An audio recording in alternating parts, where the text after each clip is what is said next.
కొడితెమున జల్లన దుప్పుడి జాగరబతిపై చల్లేరిల దాతరా జగడపురనముల పాదరా తగినల వంశపు జాగరా జగడపురనముల దాతరా యోపాం పుష్పం వేదా పుష్పవాన్ ప్రజావాన్ పశుమాన్ భవతే చంద్రమావ అపాం పుష్పం పుష్పవాన్ ప్రజావాన్ పశుమాన్ భవతే ఏవం వేద యోపామాయతనం వేద ఆయతనవాన్ భవతే అగ్నిర్వపామాయతనం ఆయతనవాన్ భవతే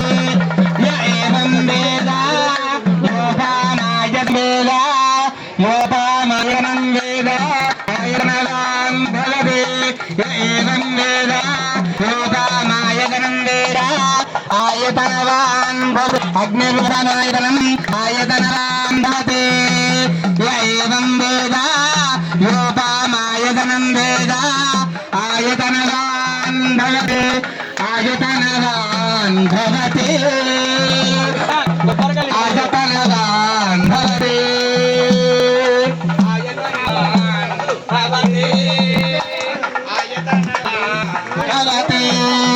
आयतनवान् भवति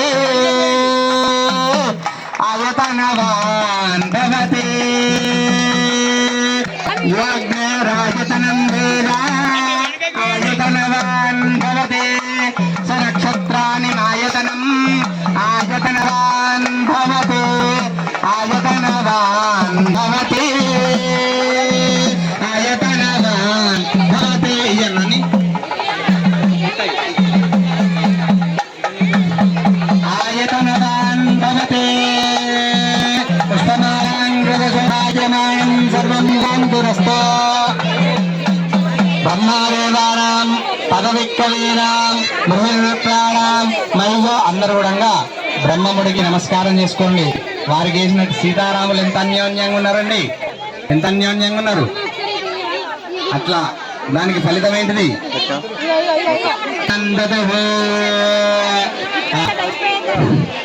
యొక్క ఆ పువ్వులు పంపించాలి, ఇక అమ్మాయిలు ఇక్కడికి పంపించాలి అన్నారు.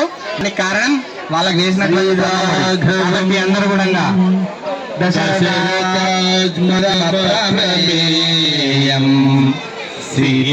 సీతాపతిం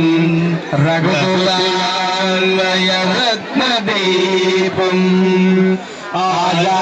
ఆజానుబాహుం అరవిందదలాయదాచం రామం నిశాచర వినాశకరం నమామి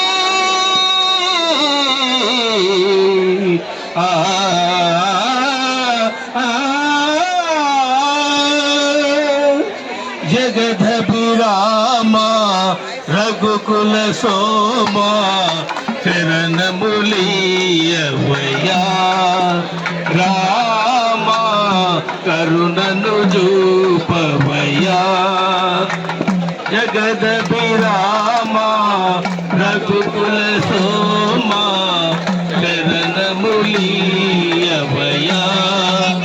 రామ కరుణను చూపవయ్యా ఒకటే మాట ఒకటే కూర్చోవాలా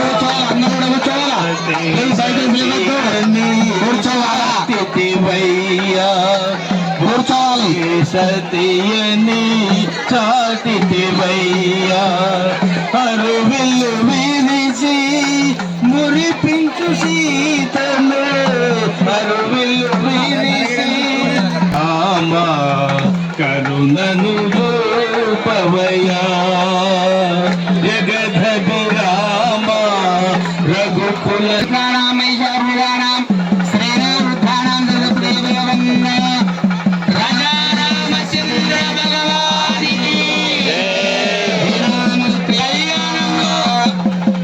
ఎవరైతే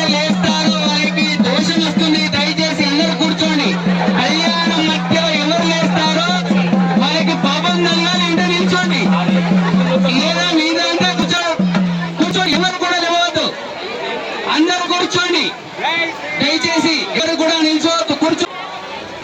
అందరూ కూడా కూర్చోండి.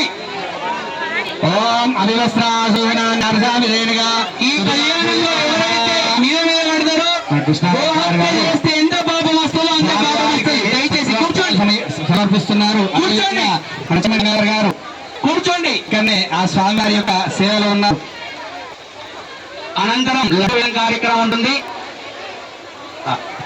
దయచేసి అందరూ కూడా స్వామివారి కళ్యాణ లడ్డు, అతి పవిత్రమైనటువంటి లడ్డు దొరుకుతుందో కళ్యాణం లడ్డు, వారు నిజంగా అదృష్టవంతులు.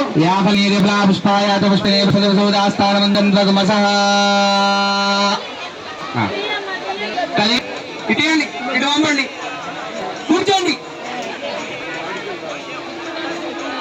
అది ఇటీయండి. సంపూర్ణ ఈశాభిరుద్రస్తు పార్వతీ పరమేశ్వర సీతారామచంద్ర స్వామి మీరు స్వామివారి సేవలో ఉండాలని, ఆ యొక్క ప్రజల్లో ఉండిపోవాలని మా యొక్క ఆశీస్సులు, శుభాశీస్సులు. సీతారామచంద్ర ప్రభు యొక్క ఆశీస్సులు కూడా. రైట్. కూడా ఇక్కడ కొబ్బరికాయ ఇవ్వడం జరుగుతుంది. గతంలో సుమారుగా 100కు పైన ఈ కొబ్బరికాయలు తీసుకున్నారు. ఈ కొబ్బరికాయలు తీసుకున్నటువంటి వారికి గృహం లేని వారికి గృహం, కళ్యాణం లేని వారికి కళ్యాణం, సంతానం లేని వారికి సంతానం, ఏ గ్రహ పీడలతో ఉన్నా కూడా ఈ కొబ్బరికాయకి ఎవరైతే పూజ చేస్తారో అవన్నీ కూడా వారికి దక్కుతుంది ఫలితం. కాబట్టి సుమారుగా ఒక 70 మందికి గృహాలు నెరవేరినాయని మాకు స్వయంగా చెప్పడం జరిగింది. కాబట్టి ఎవరికైతే కళ్యాణం కావాలో, ఎవరికైతే సంతానం లేదో, ఎవరికైతే కలసర్ప గ్రహ పీడలతో ఉన్నటువంటి వాళ్ళకి, కోరిన వారికి కొంగు బంగారమైనటువంటి శ్రీరాముడు కనుక ఈ కొబ్బరి ఇవ్వడం జరుగుతుంది. అదే విధానంగా రేపు 11 గంటలకి చక్కెర స్నానం ఉంటుంది. చర్మానికి సంబంధించినటువంటి ఏ గ్రహ పీడలు ఉన్నా కూడా చక్కెర స్నానం చేస్తే అవన్నీ కూడా పోతాయంట దేవాలయంలో. రేపు 11 గంటలకి చక్కెర స్నానం, అనంతరం పూర్ణాహుతి ఉంటుంది. కాబట్టి సాయంకాలం నాగవెల్లి కార్యక్రమం. కాబట్టి భగవద్బాంధవులంతా కూడా ఇటు విషయాన్ని గమనించి స్వామివారి కృపకు పాత్రలు కావాల్సిందిగా కోరుచున్నాము. లడ్డు వేలాల్ని ప్రారంభిస్తాం. వనతడుపుల గారి పాట 1116 లడ్డు వేలం మొట్టమొదటిసారిగా ప్రారంభమవుతుంది. ఎవరికైతే ఈ స్వామివారి లడ్డు తీసుకోవాలో, కళ్యాణ లడ్డు చాలా విశేషమైనటువంటిది. ఎవరికైతే ఈ కళ్యాణ లడ్డుని తీసుకుంటారో వారికి, వారి కుటుంబానికి ఎలవేళ స్వామి అమ్మవారి ఆశీస్సులు ఉంటాయి. కళ్యాణం లడ్డు ఎవరైతే కావాలి అనుకున్నారో దయచేసి ముందటికి వచ్చి వేలాన్ని ఇవ్వాల్సిందిగా కూర్చున్నాము.